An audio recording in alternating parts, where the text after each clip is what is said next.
Hey guys, सबसे पहले आप सभी को हैप्पी मदर्स डे। इस मदर्स डे को और भी स्पेशल बनाइए हेलो ऐप के साथ और पार्टिसिपेट कीजिए सुपर मॉम चैलेंज में। बस पोस्ट कीजिए आपकी सुपर मॉम का फोटो एमवी फीचर के जरिए और दिखाइए सारी दुनिया को कि आपकी माँ सुपर मॉम है। तो देर किस बात की है, जाइए डाउनलोड कीजिए हेलो ऐप और शेयर करो आपकी feelings for your super mom with friends and family. दीवार पर टंगी सास। पंजाबी में कहावत है, सास चंगी होवे या ते दीवार ते टंगी होवे। संगीता की शादी भी एक ऐसे ही घर में होती है जहां उसकी सास दीवार पर टंगी होती है।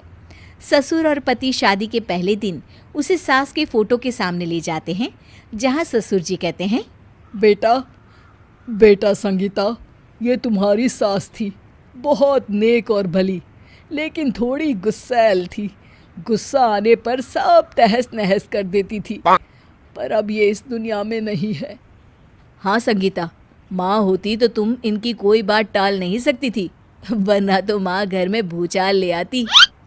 संगीता मन में खुश होती है कि अच्छा है कि ऐसी औरत अब इस घर में नहीं है, लेकिन दिखावे के लिए वो जैसे ही सास की फोटो के सामने हाथ जोड़कर खड़ी होती है, ये क्या? सास उसे देखकर मुस्कुराने लगी। संगीता आंखों को मलकर एक बार फिर से देखती है, लेकिन फिर सास के चेहरे का भाव, भंगिमा यानी एक्सप्रेशन बिल्कुल बदले होते हैं। वो अपने पति और ससुर को कहती है, माँ की तस्वीर तो स्माइल कर रही है। ना बेटी, ये कैसे संभव है? जरूर तुम्हें कोई गलती हुई होगी, ऐसा कैसे हो सकता है? लगता है तुम शादी की सारी फॉर्मेलिटी करते करते थक गई हो, तुम्हें आराम की जरूरत है संगीता। खैर, सारे संगीता की बात को इग्नोर कर कमरे में चले जाते हैं। वैसे सास की फोटो पर एक्सप्रेशन एक के बाद एक बदलते ही रहते हैं। सुबह होती है, पति और ससुर को काम पर भेजकर संगीता कमरे की सफाई करने में लग जाती है कि तभी उसे आवाज आती है, टेबल ठीक से साफ करो। ऐसे भी कोई टेबल साफ करता है? इससे अच्छा तो ये गंदा ही था। किसी औरत की आवाज़ सुन संगीता दंग रह जाती है और सोचने लगती है कि आवाज़ कहाँ से आई। आवाज़ को नज़रअंदाज कर वो फिर से अपना काम करना शुरू करती है, लेकिन इस बार तो आवाज़ बिल्कुल उसके कान के पास से आती है। मेरा घर है ये। जब तक मैं थी चमका कर रखती थी, हर एक चीज शीशे की तरह थी। तुम्हें तो ना सफाई आती है ना कुछ पता है। क्यों तुम्हें मेरे घर की जिम्मेदारी दे दी गई है? पता नहीं तुम में मेरे बेटे को क्या दिखाई दिया। मैं होती तो एक से बढ़कर एक लड़कियों की लाइन लगा देती। अब संगीता को समझने में देर नहीं लगी कि ये आवाज़ किसी और की नहीं बल्कि उसकी सास की है, जो दीवार पर टंगी है। वो उसके पास जाती है और कहती है, नमस्ते सासू माँ, मुझे तो कल ही लग रहा था कि दीवार में कुछ काला है। वो दीवार नहीं, दाल होती है पगली। सही पकड़े हैं सासू माँ। तो क्या हो गया आपको जो आप यहाँ भी चैन से नहीं बैठी हैं? सुना मैंने आपका व्यवहार काफी गुस्से वाला था। चुप रह तू, ज्यादा बकर बकर ना कर।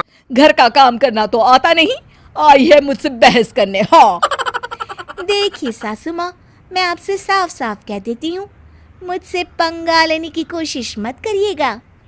तभी पीछे से संगीता का पति आता है। अरे संगीता, किससे बात कर रही हो? कौन है वहाँ? संगीता की सास की फोटो फिर से पहले जैसी हो जाती है। आपकी माँ से कह रही थी कि मुझे काम करना आता।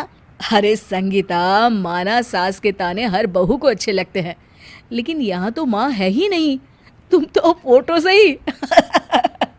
तुम भी लाजवाब हो संगीता। किसी को विश्वास नहीं होता कि संगीता अपनी मरी हुई सास की फोटो से बात करती है। वहीं आए दिन संगीता की सास संगीता को किसी न किसी बात पर आते जाते ताने देती।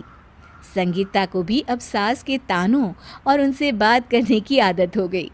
वो कभी खानदान की कहानी तो कभी तीज त्योहार कैसे मनाए या किसी व्यंजन की रेसिपी सास से ही पूछती। सारा दिन घर में अकेली संगीता की सास अब उसके लिए तानों के साथ पक्की साथी की तरह भी रहने लगी थी, जो किसी और को नहीं बल्कि संगीता को ही सुनाई देती।